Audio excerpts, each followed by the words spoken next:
আসলে মৌতের যে যন্ত্রণার কথা আমরা বলি না, এটা সবচেয়ে বড় বিষয়টা কি জানেন? এর শারীরিক কষ্ট তো আছেই, এই যে দুনিয়ার সবার থেকে বিচ্ছেদ, এটাই হচ্ছে যন্ত্রণা। সবার থেকে বিচ্ছেদ না, সবার থেকে বিচ্ছেদ হয়ে চলে যেতে হয়, এটা সবচেয়ে বড় যন্ত্রণা। মানুষ একা থাকতে চায় না। জেলখানায় যে মানুষকে বন্দি করে রাখে না, ওই একাকিত্বের কষ্টে মানুষ ভোগে। একা একা, আমি একা, কেউ নেই আমার সাথে, এটাই। এর উপর যদি আবার টর্চার করা হয়, রিমান্ড দেওয়া হয়, তাহলে কি অবস্থাটা হবে বোঝেন। এই হলো কবর, এই হলো কবর। একটা ঘটনা বলে শেষ করে দেই, যে একজন ব্যক্তি মারা গেছেন, আর মুসা আলাইহিস সালামের সময় মানে বানু ইসরাইলের কোনো এক নবী, আমি ঠিক নাম বলতে পারবো না যে কোন নবী, কারণ নামটা হাদিসে আসে নাই, কোনো একজন নবী আল্লাহর কাছে দোয়া করছেন, আল্লাহ মৃত মানুষের সাথে আমার একটু কথোপকথন করায় দাও। আমি জাস্ট একটু কথাবার্তা বলতে চাই যে মৃত মানুষটা কেমন আছে বা তাদের অবস্থাটা কি, আমি জানতে চাই। তো আল্লাহ পাক সেই ব্যবস্থা করে দিলেন। তিনি একটা কবরের কাছে গিয়ে দাঁড়ালেন, একজন মৃত মানুষ উঠে আসলেন।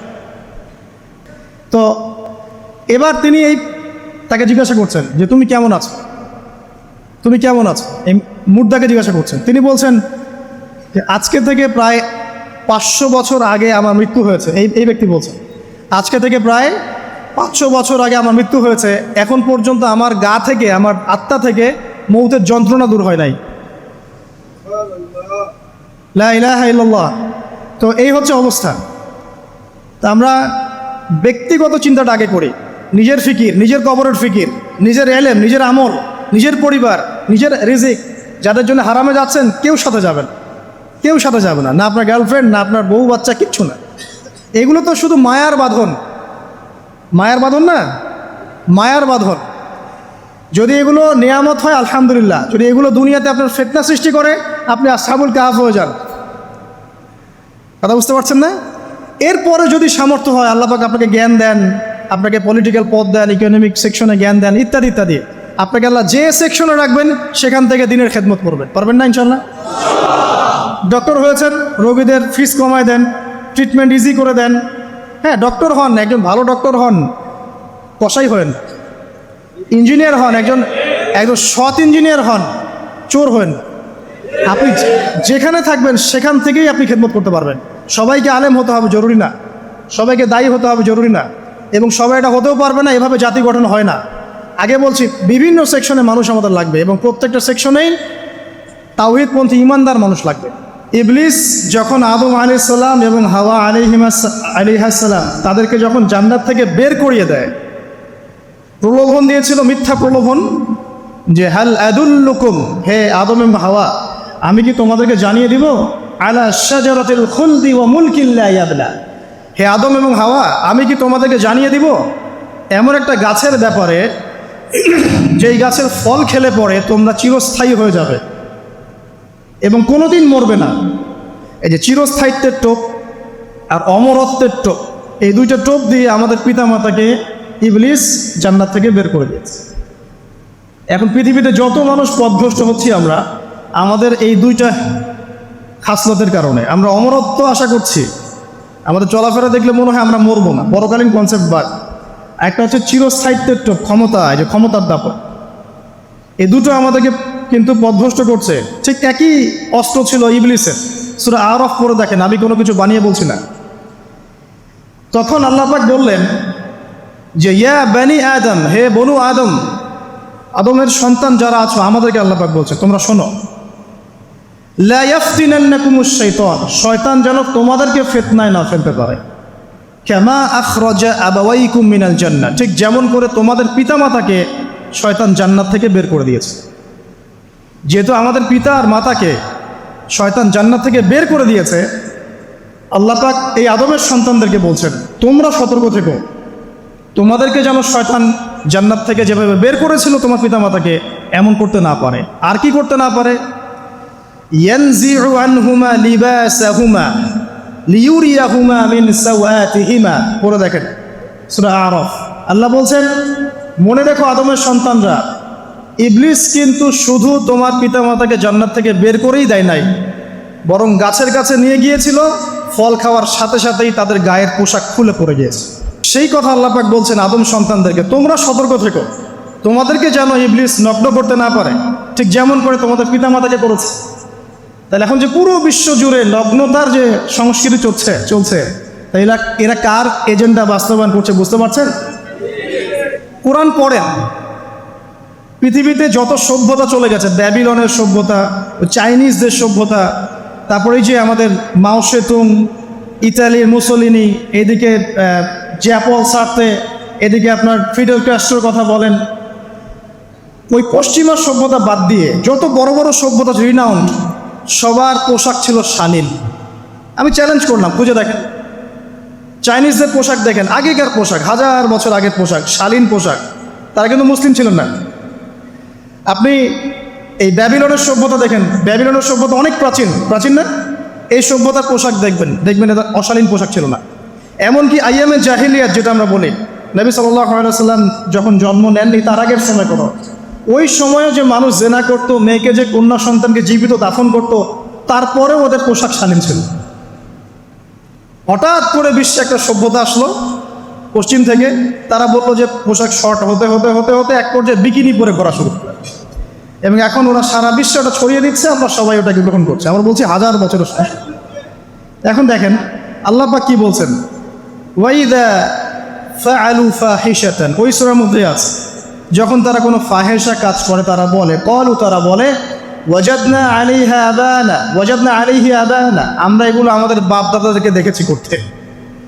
যখন তারা কোনো ফাহেসা কাজ করে তারা বলে, অশ্লীল কাজ করলে বলে, আমরা এগুলো দেখেছি বাপ দাদা পিতৃপুরুষ থেকে করে আসছে। আল্লাহু আমারানা বিহা, আল্লাহ আমাদেরকে আদেশ করেছেন। আল্লাহ বলছেন কুল ইন্নাল্লাহা লা ইয়া'মুরু বিল ফাহশা, আল্লাহ পাক কখনো অশ্লীল কাজের আদেশ করতে পারেন না। আতাকুলুনা আলাল্লাহি মা লা তা'লামুন, তোমরা কি আল্লাহ সম্পর্কে এমন কথা বলছো যে কথা তোমরা জানো না? আল্লাহ কিসের আদেশ করেন? আল্লাহ বলছেন কুল আমারা রাব্বি বিল কিসত, হে নবী বলে দিন আল্লাহ পাক আদেশ করেন ন্যায় বিচারের আদেশ করেন। ওয়া আকিমু ওয়ুজুহাকুম ইনদা কুল্লি মসজিদ, এবং প্রত্যেক নামাজের ওয়াক্তে নিজের চেহারাটাকে একনিষ্ঠভাবে আল্লাহর দিকে ফেরাবে, এই আদেশ আল্লাহ পাক করেন। ওয়া আকিমু ওয়ুজুহাকুম ইনদা কুল্লি মসজিদ ওয়াদউহু মুখলিসিনা লাহুদ্দিন, এবং একনিষ্ঠভাবে তোমরা আল্লাহকে ডাকবে, দোয়া করবে, এই আদেশ আল্লাহ পাক করেন। তো আল্লাহ পাক কি অশ্লীল কাজের আদেশ করতে পারেন? ইতিহাস পড়ে দেখেন, আমি নিজে হিস্ট্রির ছাত্র, আপনি পড়ে দেখবেন, পুরো ঐতিহাসিক পটভূমি পড়ে দেখবেন, মানুষ এই ঊনবিংশ শতাব্দী আসার আগে এত অশ্লীল ছিল না। এখনকার বিশ্বে যত সমস্যা চলছে, কয়েকটা বলি, রিবা বা সুদ, জেনা বা উন্মুক্ত যৌনাচার, তারপরে বেপরদামি অশ্লীলতা, 4 নাম্বার আপনার মাদক, ঠিক আছে, 5 যে বড় মহামারী পর্নোগ্রাফি, যত বড় বড় মেজর সমস্যাগুলো চলছে যেগুলো ইয়াং জেনারেশনকে ধ্বংস করে দিচ্ছে, এগুলোর ম্যাক্সিমাম এসেছে কিন্তু পশ্চিম থেকে। খেয়াল করে দেখবেন, এগুলো কিন্তু বাংলাদেশ থেকে আসে নাই, আসছে ভারত থেকে আসছে, পাকিস্তান থেকে আসছে, সাবকন্টিনেন্ট থেকে আসে নাই, এগুলো দেখবেন একটা নির্দিষ্ট জায়গা থেকে আসছে। তো এই কারণে আমাদের সতর্ক দৃষ্টি রাখতে হবে যে বস্তুবাদী উন্নয়ন সব কিছু নয়। হ্যাঁ, আমরা জিডিপি বাড়ালাম, ইন্ডাস্ট্রিজ গড়লাম, মঙ্গলে চলে গেলাম, চাঁদে গেলাম, ওকে ফাইন, এগুলোর কেউ বিরোধিতা করবে না, এটা ভালো, ন্যাশনকে এগিয়ে নিতে হবে, এটাই এডুকেট, তারও নয়, এবং এডুকেটেই করতে হবে, কিন্তু নৈতিকতার বিসর্জন দিয়ে নয়। নৈতিকতার বিসর্জন দিয়ে ধর্ম থেকে দূরে চলে এসে নাস্তিকতায় বিশ্বাসী হয়ে আল্লাহকে বাদ দিয়ে, রাসূলকে বাদ দিয়ে এই বস্তুবাদী উন্নয়ন আমাদের পরকালকে বাঁচাতে পারবে না। তো পরকালকে বাঁচিয়ে রেখে আমার দুনিয়াকে উন্নয়ন করতে হবে, এবং দুনিয়ার উন্নয়নটা অবশ্যই জরুরি। সারা বিশ্ব যখন এগিয়ে যাচ্ছে, আমরা কেন পিছিয়ে থাকবো? আমি তো এটাও বলি যে এটা অনেক মাদ্রাসার লাইনে যারা আছেন তারা আমার সাথে একটু বিরোধিতা করেন এই বিষয়ে, কিন্তু আমি নিজেই বলি যে সিলেবাসের মধ্যে পরিবর্তন নিয়ে আসার চেষ্টা করতে হবে। শুধুমাত্র এককেন্দ্রিক শিক্ষায় কেন শিক্ষিত হব? এই যুগে চলার জন্য যে উপকারী জ্ঞানগুলো দরকার সেগুলো শিখতে হবে আমাদেরকে। আমাদের আইসিটির জ্ঞানের দরকার আছে, আমাদের ইংরেজির জ্ঞানের দরকার আছে, ম্যাথামেটিক্স দরকার আছে, সায়েন্সের দরকার আছে, আমাদের তথ্য প্রযুক্তি জানতে হবে, অর্থনীতির জ্ঞানের দরকার আছে, পলিটিক্যাল সায়েন্সের দরকার আছে, জিও পলিটিক্স দরকার আছে। এগুলো বাদ দিয়ে শুধু যদি আমি মুখস্থ করে যাই, এই জ্ঞানটা আমার কী কাজে দেবে আমাকে বলে? এই কথাটা অনেকে নেগেটিভলি নেয়, কিন্তু আমি আসলে তাদের ব্যাপারে তাদের সাথে তর্ক করতে চাই না। আমি আমার কনসেপ্ট লালন করি, আমি এতটুকুই বলছি। এবং যারা শিক্ষিত মহল আছেন, বুদ্ধিজীবী মহল আছেন, যারা দেশ সম্পর্কে ভাবেন, যাদের নিয়ে ভাবেন, উম্মা নিয়ে ভাবেন, তারা কিন্তু আমার সাথে একমত হবে ইনশাআল্লাহ যে আমরা কিন্তু এই জায়গাটাতে পিছিয়ে পড়তেছি। আল্লাহ পাক আমাদেরকে কনস্ট্রাকটিভ সিলেবাসে পড়াশোনা করার তৌফিক দান করুন, এবং জেনারেল লাইন থেকে আপনি বয়কট করে একদম ইয়াতে চলে আসতেছেন কেন? জেনারেল লাইনে পড়ছেন, পড়েন, আপনার এই জ্ঞানটাকে আপনি ইসলামের কল্যাণে কাজে লাগাতে পারবেন না? সবাইকে কি আলেম হতে হবে? সবাইকে মুফতি হবে, মুহাদ্দিস হবে? অর্থনীতিবিদের দরকার আছে না? পলিটিশিয়ানের দরকার আছে না? ডক্টর ইঞ্জিনিয়ার দরকার আছে না?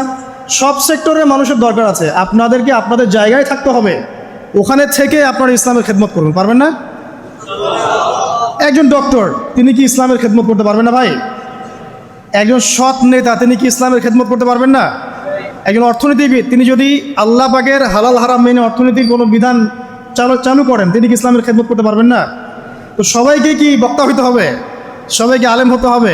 এক নির্দিষ্ট একটা শ্রেণীর মানুষ আলেম হবে, নির্দিষ্ট একটা শ্রেণীর মানুষ প্রশাসনে থাকবে, নির্দিষ্ট একটা শ্রেণীর মানুষ আপনার জনপ্রতিনিধি হবে, নির্দিষ্ট শ্রেণীর মানুষ ইকোনমিক সেক্টরে থাকবে।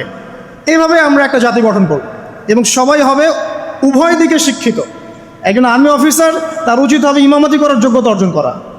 একজন ডক্টর, তার উচিত হবে ইমামতি করার যোগ্যতা অর্জন করা। আবার একজন যিনি আলেম, তারও উচিত হবে এমন পড়াশোনা করা যে পড়াশোনা দিয়ে তিনি কোরআন সুন্নাহকে হাতে রেখে ওয়ার্ল্ড অ্যাফেয়ার্সকে ডিল করতে পারেন। তো এই বিষয়গুলো আমাদের একটা গ্যাপ চলে আসছে দীর্ঘদিন থেকে। আল্লাহ পাক আমাদেরকে বোঝার তৌফিক দান করুন। আর অ্যাটলিস্ট আমরা যদি নাই পারি, আমাদের দ্বারা যদি কিছু নাই হয়, অ্যাটলিস্ট আমাদের সন্তান সন্ততি যারা আসবে ভবিষ্যতে, আল্লাহ পাক তাদেরকে যেন ইসলামের জন্য কবুল করে নেয়, আমিন। আর ইসলামের জন্য কবুল করলে কারো কোনো ক্ষতি নাই। ইসলামের আন্ডারে প্রত্যেক অমুসলিমের সর্বোচ্চ অধিকার রক্ষা করা হয়, অন্য কোনো জায়গায় করা হয় না। এবং প্রত্যেকটা ধর্মগ্রন্থের মূল কথাগুলো দেখবেন একই রকম। এক আল্লাহর কথা বলছেন, একজন শেষ নবীর কথা বলছেন, সত্য কথা বলার কথা বলছেন, ন্যায়ের পথে চলার কথা বলছেন। প্রত্যেকটা ধর্মগ্রন্থ পড়ে দেখেন